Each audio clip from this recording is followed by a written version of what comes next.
خواتین حضرات السلام علیکم۔ آئی ٹی وی سیالکوٹ سے آپ کو خوش آمدید کہتے ہیں اور میں ہوں محمد یونس علی نور۔ ناظرین، آج کا پروگرام پاکستان مسلم لیگ کے قائد میاں محمد نواز شریف کی پاکستان آمد کے سلسلہ میں ہے۔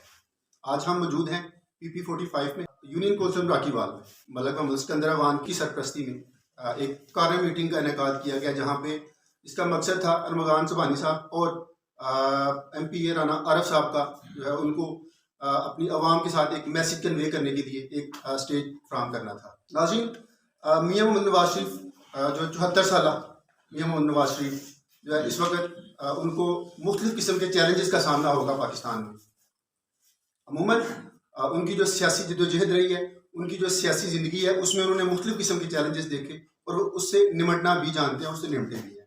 لیکن اس وقت چیلنجز کچھ تھوڑے سے مختلف قسم کے ہیں، جس میں سب سے پہلے ایک جو مہنگائی کی انارکی ہے، پھر اسٹیبلشمنٹ سے، اور جو سب سے بڑا جو ہے وہ ان کو تھرڈلی عدالت میں جا کے خود کو آرگیو کرنا ہے۔ اب ناظرین، اس میں یہ بھی دیکھنا پڑے گا پاکستان میں مختلف قسم کے جو فین کلب ہیں، پاکستان تحریک انصاف کا فین کلب، پاکستان مسلم لیگ کا فین کلب، لیکن اس وقت ضرورت اس بات کی ہے کہ قوم کو ایک پلیٹ فارم پہ یکجا کرنا اور پاکستان کی سیاست کو آگے لے کے جانا۔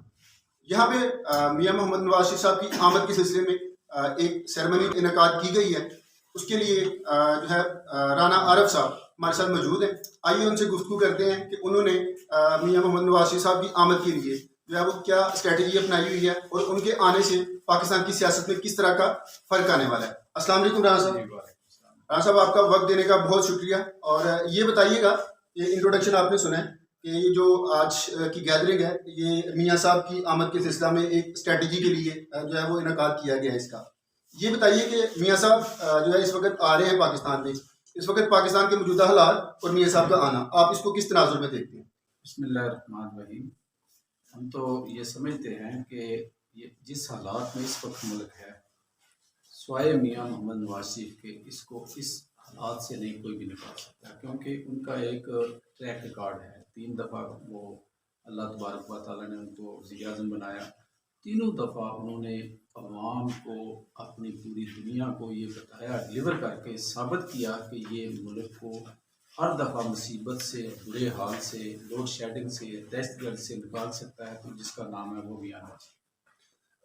رانا صاحب، یہ بھی بتائیے گا کہ اب میاں صاحب جب اس دفعہ آئیں گے تو ان کو جو ہے وہ 2-3 بڑے چیلنجز کا سامنا ہوگا۔ عدالت میں انہوں نے خود کو جو ہے وہ آرگیو کرنا ہوگا، پھر اس کے بعد اس وقت جو ملکی سیاست جو ہے وہ بہت بدل چکی ہوئی ہے ان کے جانے کے بعد۔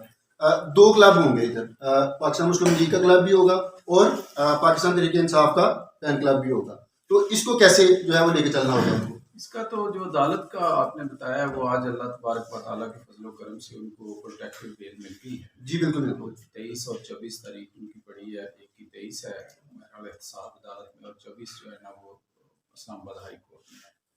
باقی جو اس فیصلے کا اپنے بی بی مریم کا فیصلہ ہوا تھا، جب بی بی مریم بری ہوئی تھی، اس میں جو اپنے معززین ججز سے جنہوں نے وہ ریمارکس دیے تھے، وہ ریمارکس کے بعد اس کیس جس میں ان کو سزا سنائی گئی ہے، اس کی کوئی حیثیت باقی نہیں رہی، بس ایک فارمیلٹی ہے۔ انشاءاللہ العزیز 24 کے بعد وہ عدالتوں میں پیش ہوں گے، اور مجھے یقین ہے کہ جس گھونڈے طریقے سے ان کو سزا سنائی گئی، اس کی آج وہ جو لوگ سزا سنانے والے ہیں یا جو لوگ سزا کرانے والے ہیں، سب کے سب شرمندہ ہیں، اور انشاءاللہ ہمارے قائد سرخرو ہوں گے۔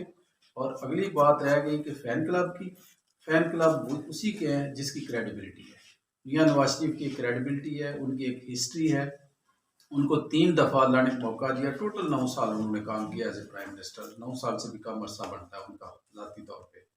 اور دوسری طرف جس نے 4.25 سال کام کیا ہے، اس کے پاس کوئی ویژن نہیں تھا، کوئی اس کی کوئی ٹریک ریکارڈ نہیں ہے، وہ کوئی ہسپتال نہیں بتا سکتا، کوئی روڈ نہیں بتا سکتا، کوئی ایسا کام نہیں بتا سکتا جس پہ لوگ متاثر ہوئے، سوائے گالی گلوچ کے اور ایک الزام تراشی کے، اس نے اس ملک کے لیے کچھ نہیں کیا۔ جی رانا صاحب، بہت خوب۔ آپ ساتھ میں یہ بھی بتائیے گا کہ میاں صاحب کو ریسیو کرنے کے لیے آپ لوگوں کی کیا اسٹریٹجی ہے، کس طرح کا جو کراؤڈ ہے وہ آپ لے کر جا رہے ہیں، کیا اسٹریٹجی اپنائی ہوئی ہے آپ لوگوں نے؟ میں تو اللہ کا شکر ادا کرتا ہوں کہ میں ابھی بھی بیٹھا ہوا یہاں پہ، تو مجھے پچھلے 3 دن سے جو میرے ٹارگٹس تھے ان سے بہت زیادہ لوگوں نے اپروچ کیا ہے۔